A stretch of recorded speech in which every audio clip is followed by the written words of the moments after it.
Princess Sarissa back where we last left off. RASAR and his friends had just defeated the Archaeoveus, which was guarding the Earth Crystal, and as soon as they did, King Tycoon ran in here, and he was having some weird, evil laugh to him. So, and now we finally realized the sun's controlling him, but we should have known the sun was controlling him because he had that dark cloud around him back at the Wind Shrine, and then we remember Queen Karnak had that same dark cloud around her, and she mentioned that she was possessed by some evil being, so, someone's possessing all the monarchs. Well, not King Waltz, but still. Karnak and Tycoon. Another meteorite's coming. Oh, did it hit the city? It must have, because it's shaking really bad. Hey, it's Galuf's granddaughter, Krile. He remembered her when Sid and Mid were when Mid came by to talk with Sid and get him out of his depression. And just as seeing Mid and reacting with his grandfather brought back some of Galuf's memories, seeing Krile here, his granddaughter in person, is going to restore all of Galuf's memories. So all that questioning, off to the side.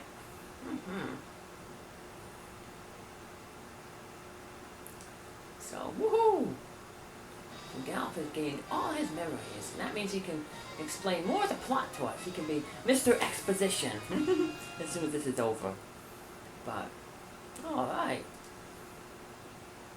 Well, now Faris and Lenna have come too, and the crystal is still okay. What about King Tycoon? Is he okay?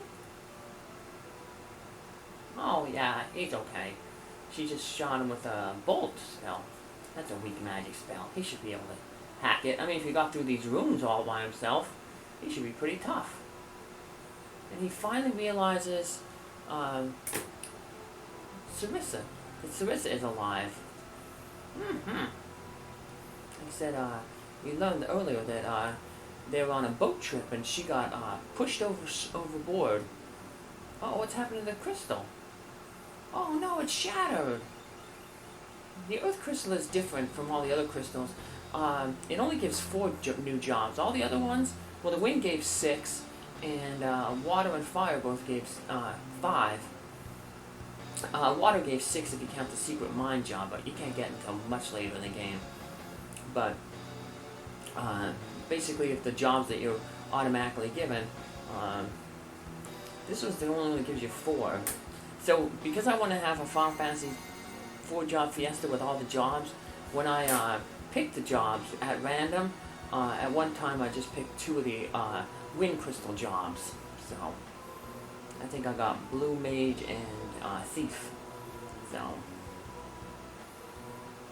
and this is Exdeath. He's that evil sorcerer who Galuf said him and his friends sealed in this wolf 30 years ago.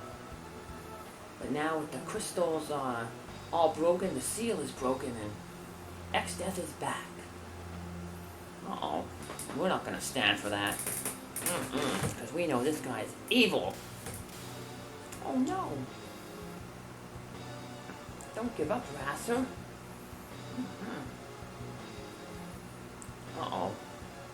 And now he's threatening Galuf's walls. No.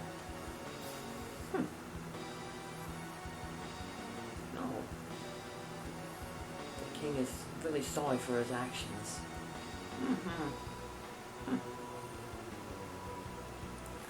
So, unfortunately, the king, in order to make up for, I guess, all the damage that he's caused, even though he was possessed and it really wasn't his fault, he is going to sacrifice his life to restore the power to the crystal shards. Because Exdeath, when he appeared, he kind of took magic from those crystals and used it to shoot our party members. But now King Tycoon is giving his life force to re-energize the crystals, and then those crystals will once again come in and bless us with 4 new jobs. Although we're only allowed to use one of them, the Dragoon. The Dragoon is like a knight, but um, instead of using swords, he uses spears, and he has a special jump attack. He jumps off the screen for a turn, and then he lands down on the enemy for extra damage. And if he has a spear equipped, the jump does double damage. So obviously, he's a heavy wielding armor, but he's kind of I guess some people don't really like him because he's a heavy armored character, but he's not really tanking like how the knight tanks. He covers and blocks physical attacks for hurt party members. The Dragoon doesn't do that because a lot of the time, half the time, he's spent in the air. So even though he has heavy armor and can tank and soak up damage, he's not really going to be doing that because he's going to be mainly jumping in the air. And that might be a problem with our party because we don't have heavy armored classes. The Summoner, Monk, and the Ninja all are light armor wearing characters. There's ours, Dragoon. And we had Chemist in our last Final Fantasy IV Fiesta that I ran last year. That one we had Black Mage, Time Mage, Beastmaster, and Chemist. So check out those videos if you haven't seen them. I played for Healing Whiskers last year. They helped train rats to be therapy rats. So they visit hospitals and schools, and a lot of them are used for reading for people with who couldn't read well with reading disabilities. They'd be able to read to the rat. The rat wouldn't judge them. The rat would just be there to listen to them. Get pets on the head, snacks. That's a good life. Now, if you have any animals out there, be sure you're taking care of them, folks. Because we're living creatures too, and we deserve to be treated with respect. So make sure you're feeding us well and giving us love and care and exercise and all the good things that we need to properly thrive. That's what Rabbit and Small Animal Rescue does. They try to find those animals that are not being loved, that are being neglected, and their mission is to help give that love and support and help find good homes for those animals, whether they be rabbits or other small animals like guinea pigs, gerbils, chinchillas, rats, and mice. I'm a ratty. I'm a rescue ratty. Now this is where Galuf's given more information. 30 years ago, him and 3 companions, the Warriors of Dawn, sealed Exdeath in this world. And then they realized that something was going on, so then they started to return back to this world in their meteorites. The meteorites are kind of like spaceships. They can go from Galuf's world to, I guess we'll call this RASAR's world.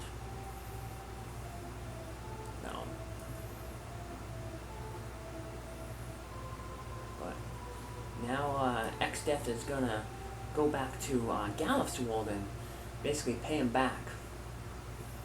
He's like, the people who sealed him in this world were all from Galuf's world. So he's like, I'm gonna make everybody in that world pay for sealing me away for, 30 years. 30 years is a long time.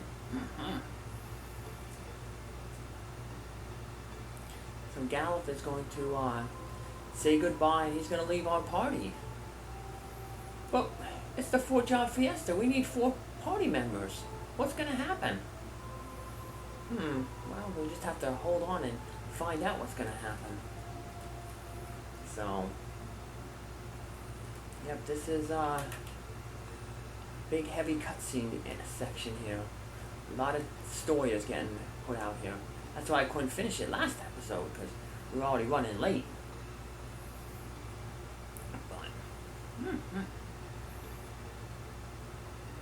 so with that, Galuf and Krile depart back to their world. But they mentioned that there's no other way for RASAR and company to come with them. So I guess the meteorite only seated 2. And the other meteorites apparently are lacking power. So we're gonna head back to see Sid, because usually when something bad's happening and we need some, help with something, we can go find Sid. So looks like Faris and Lenna have been picking their brains and thinking about stuff. So, and they want revenge for their dad.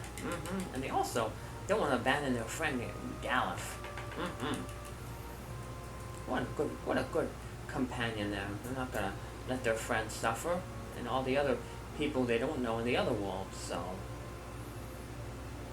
but they gotta come up with a plan. So, like I said, Sid's a smart guy. I mean, him and his grandson Mid, they converted the fire ship into a steamship, and they helped repair this airship, even though they just discovered it. So, they might know something. They also fixed the airship so they can go high up into the sky to go to those Ronco rooms that we needed to get to. Let's go back to the area. If you missed any treasure, that little side quest that I did earlier, where they had to go through all the different rooms and find stuff. You should do it now before you leave, because we're going to be leaving this world in a little bit. So, and they have a little note here, and they're returning the adamant to where they got it. Remember where the adamant we got it from? We got it from the Tycoon meteorite. So let's head over to the Tycoon meteorite. But hey, let's take advantage of our free sleeping in.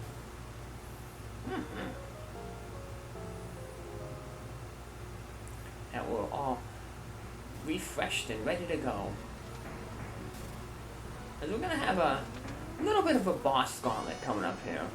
My recording there was a little messed up, but it didn't happen. At least it didn't happen when something major was happening. So we're just leaving this, going to the workshop where Sid wasn't leaving it. So I'm gonna hop in our airship, over around the steering wheel, and we're gonna take off for adventure. So let's head on back to the Tycoon meteorite. Meteorites are basically named after where they're. Okay, there's Jacoal. I'm going to stop here real quick to pick up a spear.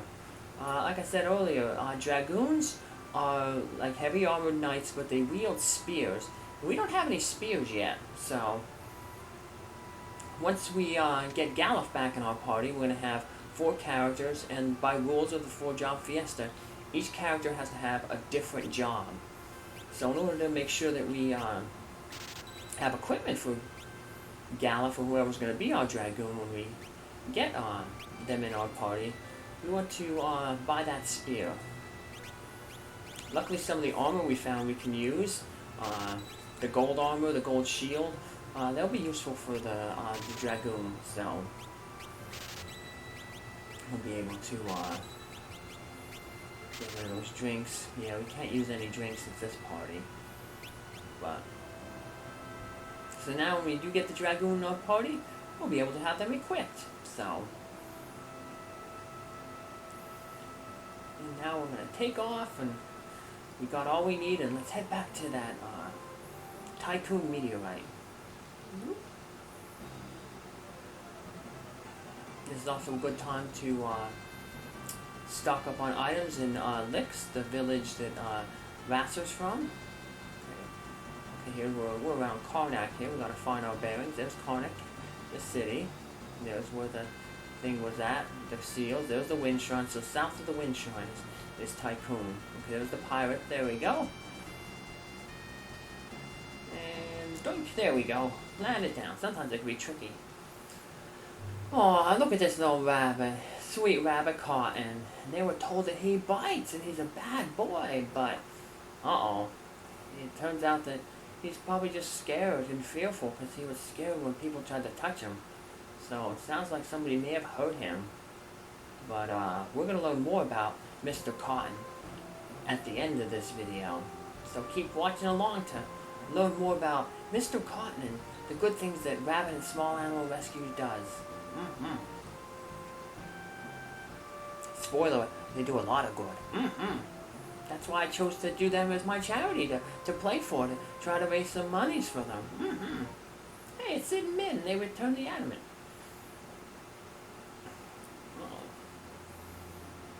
So apparently the adamant is giving off power. It must be like radioactive or something. Whoa. It's flashing and lighting up the whole meteorite when we put it on that warp tile. Huh.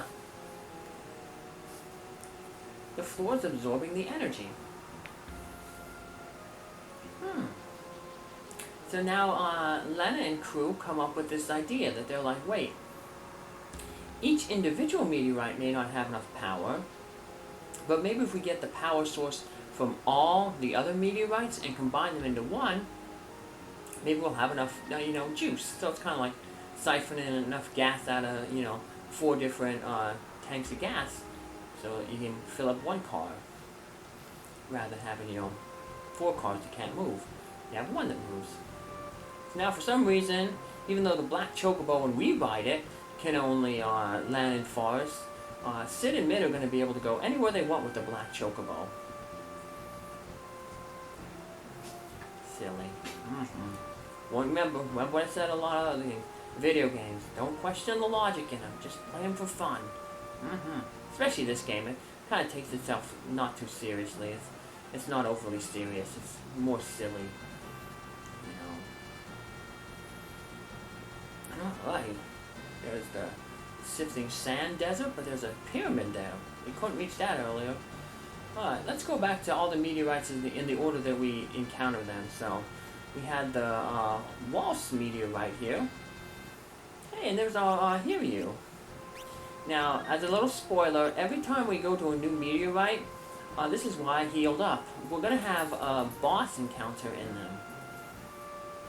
So, they're going to go get the adamantite from this meteorite. Yeah, hey, they're back.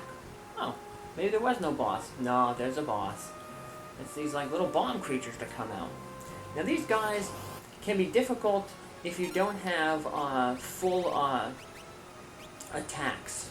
What I mean by that is you need to attack all these guys and defeat them all at the same time. Because if you defeat them individually, they will keep reviving the ones who are defeated.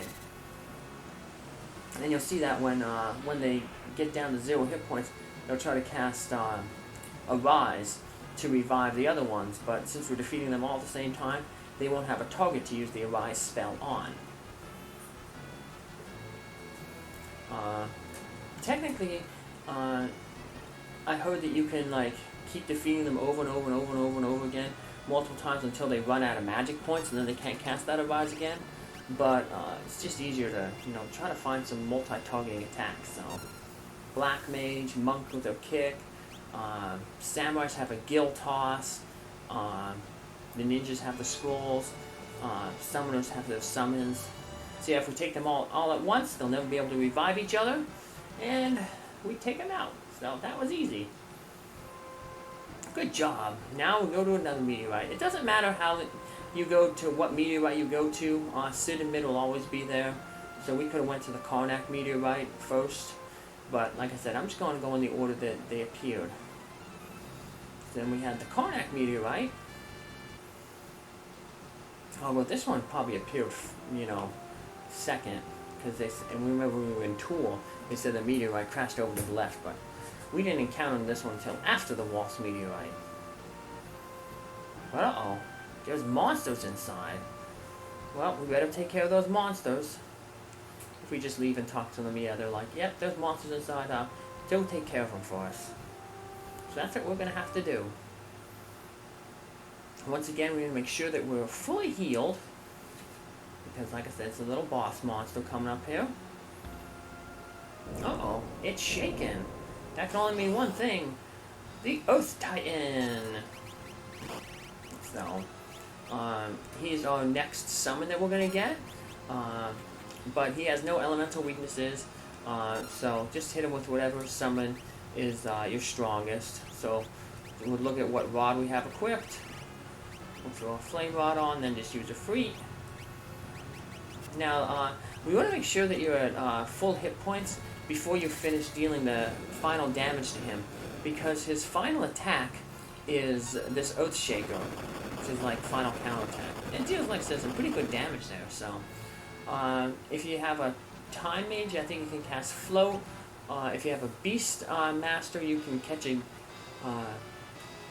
those Gallic cats on the North Mountain, and you release them, and they cast Float on the party. So that's one way to avoid it. But alright, that's 3 meteorites down. We have, like I said, Tycoon, Waltz, Karnak.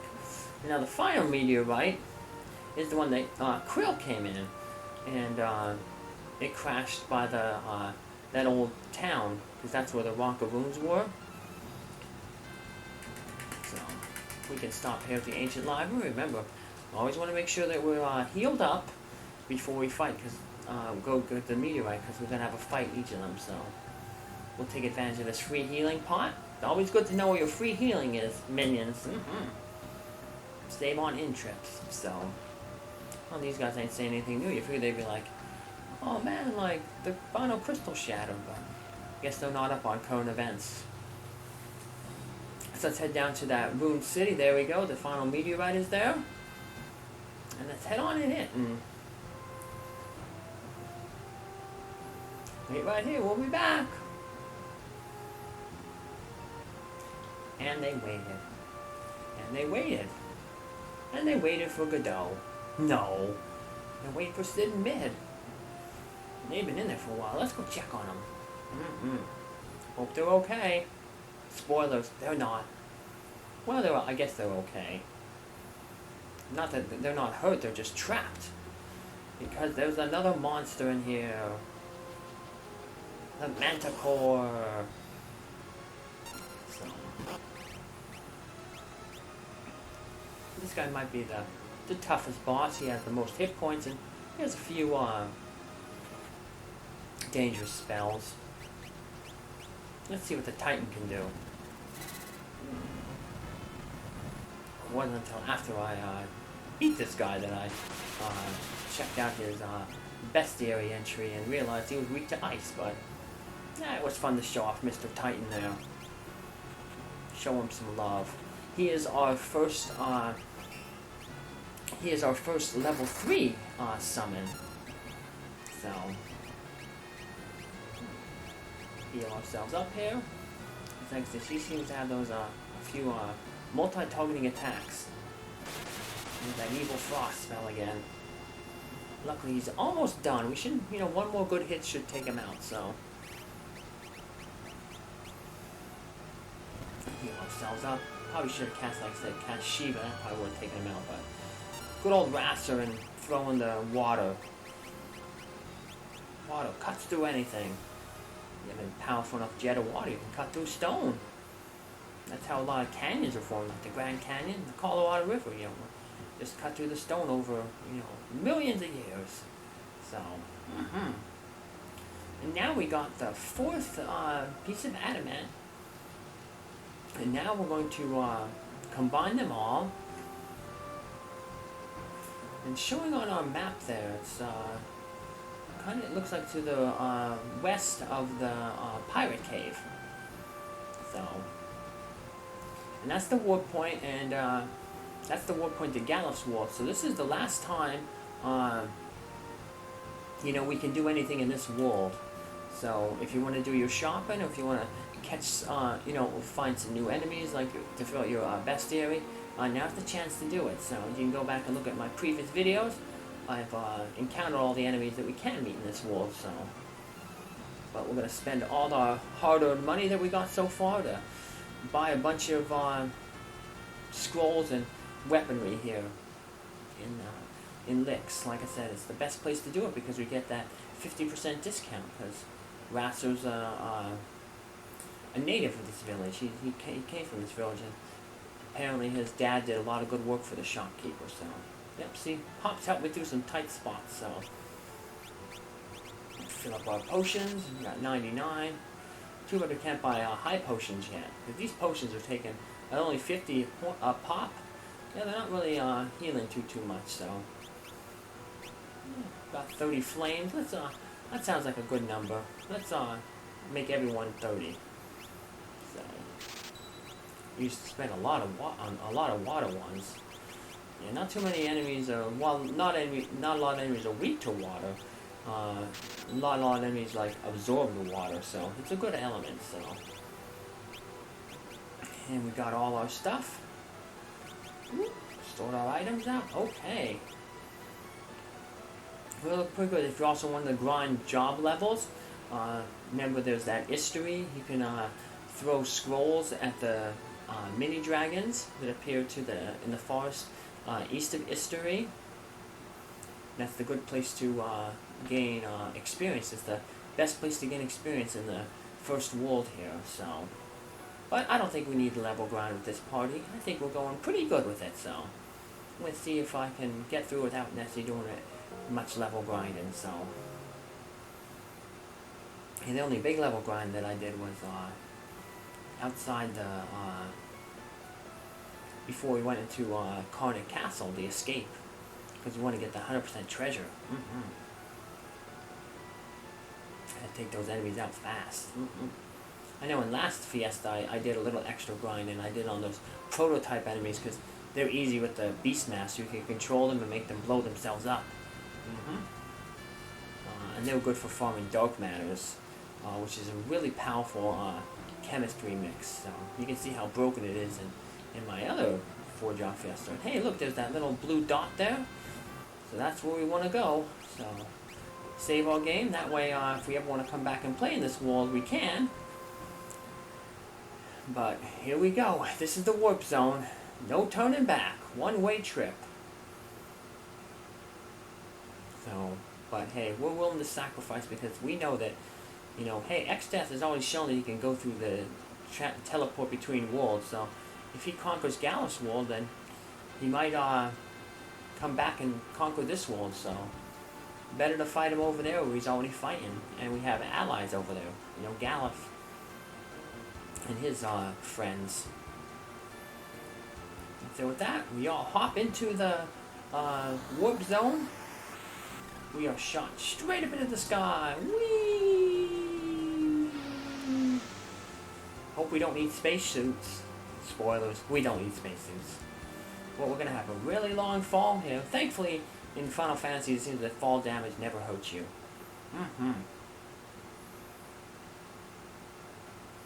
We're falling all the way down to this island. Thunk. And this is where we're going to pick up in our next episode. Right here on this lonely island in Galuf's world. But before we do that, let's have our characters wake up, and then we'll go back and we'll learn a little bit about Cotton's story. So, yep, this is indeed Galuf's world, and it's going to be a lot different. And also, speaking of differences, let's take a look at the difference in Cotton's life. Look at him. About 2.5 days after he first got to the rescue, you know, he was really scared about getting pet. Look at him there getting pet. Oh, that's so nice. Yeah, they're training him to learn to trust again. So, and animals, they know when they're loved. And Rabbit and Small Animals Rescues works tirelessly to give that love to abandoned and neglected animals, so that eventually those animals can be adopted into another home that can give them love. If you want to support them, once again, video link is in the video description. Thanks a lot. Bye!